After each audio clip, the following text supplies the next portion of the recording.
What's up? It's the Updated Weeb at sa video na ito ay tatalakayin natin ang Black Clover Chapter 343. Sa chapter na ito ay mafe-feature ang napakatinding laban sa gitna nitong si Ichikayami na going all out gamit ang kanyang Dark Yojutsu Black Musha. Laban kay Asta na gumagamit naman ng kanyang Devil Union Mode. At ang napaka-unexpected na pagdating ng mga kalaban sa Land of the Sun.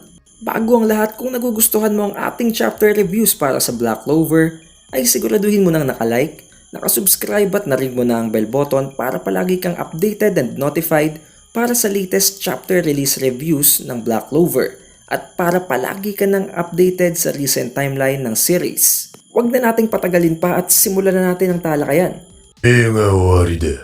Konting recap mula sa previous chapter na Black Clover Chapter 342 ay nakita natin kung ano talaga ang nangyari or nag-take place sa nakaraan nitong si Yami at ni Ichika. At ang dahilan na din kung bakit magsisimula ngayon ang napakatinding laban sa gitna ni Asta at ni Ichika. Proceeding sa chapter at hand naman na Black Clover Chapter 343, makikita natin sa very first page na ang title ng chapter na ito ay Black on Black Clash, na para bang binabanggit dito ang dalawang users ng Black Magic at ang isa naman ay user ng itim din actually, pero anti-magic naman ni Asta. Pinakaunang panel ay very continuation ng nakita nating last panel sa previous chapter dahil sa takot ni Asta sa paggamit ni Ichikayami ng kanyang Yojutsu agad siyang umurong, subalit gumamit naman ng parabang gravitational magic itong si Ichikayami na nagpull kay Asta papalapit, na parabang ginagaya niyang kakayahan nitong si Lucifero. Habang hinihigit papalapit ng Yojutsu nitong si Ichikayami si Asta, ay agad namang gumamit si Asta ng kanyang Devil Union Mode para makancel ang gagawing sword slash ni Ichika. Para na rin mapigilan ang ataking ito dahil surely kung hindi siya gagamit ng anti-magic na makakancel out ang Yoryoku o ang Yojutsu nitong si Ichika ay maaring magamitan agad siya ng isang very fatal na attack na maaring magresulta agad sa kanyang pagkamatay. And since gumagamit nga ng Yoryoku itong si Ichika para i-pull o paggalawin itong si Asta, ginamitan din ni Asta ng kanyang anti-magic ang kanyang buong katawan para hindi na siya makontrol o mahigit ng kung paano pa nitong si Ichika. Subalit habang nadidistract siya sa kanyang thought na ito ay agad naman siyang sinipan nitong si Ichika. Na dahilan naman kung bakit bigla siyang tumalsik ng napakalayo papunta sa isang waterfalls. At bago naman lumabas itong si Asta galing sa waterfalls na ito ay agad naman siyang nag-launch ng isang parabang dimension slash na ginagawa ni Yami. But of course, kayang-kayang iwasan yon nitong si Ichika, and sa pag-iwas naman nitong si Ichika ay napredict nitong si Asta kung saan siya pupunta. Kaya agad siyang nag-leap papunta sa kanan nitong si Ichika at inatake siya, subalit na iwasan ni Ichika ang kanyang atake dahil nga napakabilis at napakataas din ng capabilities physically nitong si Ichika. Now after ma-evade nitong si Ichika ang slash na ginawa nitong si Asta, agad niya nang ginamit ang kanyang Dark Yojutsu Black Star. Nabanggit dito nitong si Ichika na ang kanyang Dark Yojutsu ay mas nagiging mas malakas kapag ito ay ginagamitan ng kanyang swordsmanship at ng kanyang martial arts. And since ang kakayahan nitong si Asta ay anti-magic na kayang mag-cancel out ng magic, which means hindi niya magagamit ang kanyang gravitational pull dito kay Asta, ginagamit na lamang niya ang kanyang gravitational pull sa kanyang sarili para mas magkaroon siya ng mas mabilis na movement na hindi kayang i-predict ng mga galaw ni Asta at hindi siya mahuhuli ni Asta ng ganun kadali. However, biglang inilabas nitong si Asta ang kanyang Demon Destroyer Sword at sa pamamagitan nito ay nahigop niya ang lahat ng Yoryoku sa paligid, kaya napigilan niya ang teknik na ginamit nitong si Ichika na Black Star. Ngayon dahil nga nakakancel out nila ang isa't isa ay na-realize nila na hindi talaga actually magiging key sa pagkapanalo ang Yojutsu o ang magic. The only thing na kaya nilang gamitin o ang only thing na magde-decide ng kanilang laban ay ang paggamit nila ng Zeten. Ngayon magka-clash na sila gamit ang kanilang Zeten ay biglang naiwasan itong si Ichika ang slash ni Asta gamit ang kanyang gravitational pull.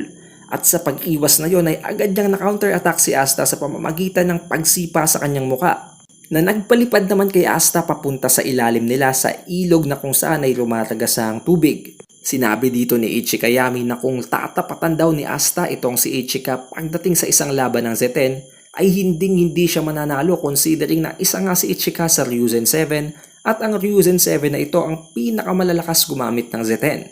Sinabi din niya na ang Wizard King daw ang pinakamataas na status sa Clover Kingdom, tulad na lamang ng level ng status ng Shogun dito sa Land of the Sun. Hindi daw makakamit ni Asta ang level ng Wizard King dahil hindi naman daw siya determinado, wala siyang conviction at hindi siya competent enough. Habang makikita natin ang napaka-menacing na look nitong si Ichikayami dahil sa shadow ng moon, nakitang-kita ang itsura ng kanyang Black Musha. However, it seems hindi pa natapos si Asta nang dahil sa ataking yun ng Zeten nitong si Ichikayami, at kahit na nagtutulo ng dugo sa kanyang kaliwang muka ay bumangon pa rin siya habang sinasabing hindi lamang daw feeling of anger ang nararamdaman niya sa ki nitong si Ichikayami, na para bang sinasabi niyang hindi actually rage lang o galit ang nararamdaman nitong si Ichika para sa kanyang kapatid na si Yami Sukehiro, bagkus may iba pa siyang nararamdaman o kahit na konting remorse para sa kanyang kapatid.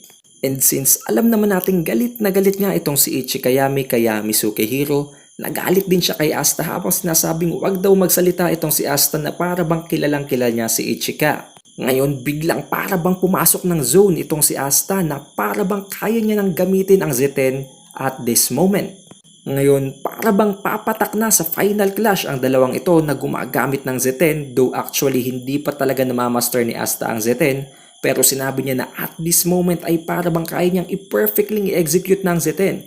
Kaya confident siya na kaya niyang talunin si Ichikayami sa final clash na ito. But habang naglalapit sila unti-unti sa isa't isa para sa kanilang final clash ay biglang nag-interfere itong si Shogun na si Ryudo Ryuya. At barehandedly ay napigilan niya ang dalawang ito na gumagamit daw ng Zeten. So it only means na talagang napakalakas nitong si Ryudo Ryuya at hindi lamang ang kanyang right eye ang kanyang nag-iisang weapon. Dahil kung papansinin natin, ang dalawang ito ay napakalakas subalit napigilan niya ito gamit lamang ang kanyang simpleng kamay.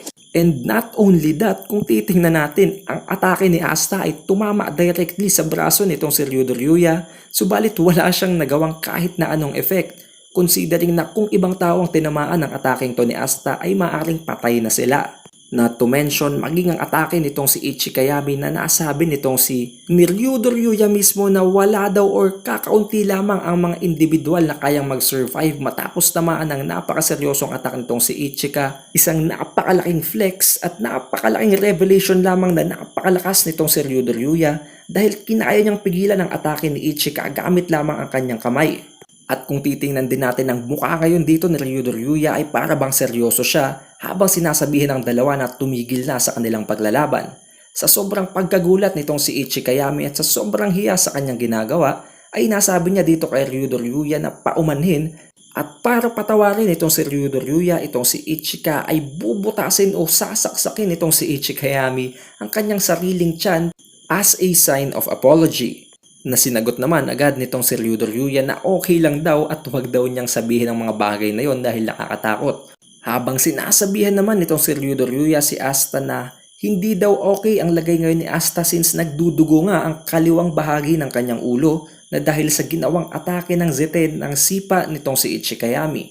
Tinanong din nitong si Asta kung okay lang daw ba ang kanang braso nitong si Ryudo Ryuya since tinamaan nga siya directly ng slash ni Asta gamit ang kanyang anti-magic. Na sinagot naman nitong si Ryudo Ryuya na okay lang daw ang kanyang braso at kailangan lang daw niya ng konting treatment mula kay Mikuriya Fumito. Na nagpapakita lamang na talagang napakalakas din itong si Ryudo Ryuya na hindi naman actually nakakagulat dahil siya nga ang shogun ng Land of the Sun at para bang gusto niyang maging low-key na karakter lamang kaya hindi siya gaanong nagsha-show off. Si Asta naman nalulungkot na naman dahil na-realize niya just now na hindi niya actually kayang i-execute pa perfectly ang Zeten na kung sakaling nagtama ang kanilang atake ni Ichikayami ay maaaring natalo pa rin siya dahil nga hindi naman niya magagamit ang Zeten ng maayos. Na-realize din niya na kailangan niya pa ng konti pang panahon para ma-perfect ang paggamit ng Zeten. However, biglang may naramdaman ngayon itong si Ryudo Ryuya habang sinasabing dumating na sila. The next panel ay makikita nating dumating na nga sila Sister Lily kasama ang dalawa pang angels na maaring isa sa mga miyembro ng Paladins nitong si Lucius Zografis. Since nabanggit nga nitong si Lucius Zografis na maggagawa din daw siya ng mga Paladins na mag-a-act as counterpart ng mga Magic Knight Captains sa kanyang side. Habang ito namang si Sister Lily ay nagsasabing narinig lang daw niya ang tungkol sa lugar na ito sa mga kwento at hindi niya inaakalang tunay talaga ang lugar na ito, saying, "So this is the land of the sun," ending the chapter with this panel.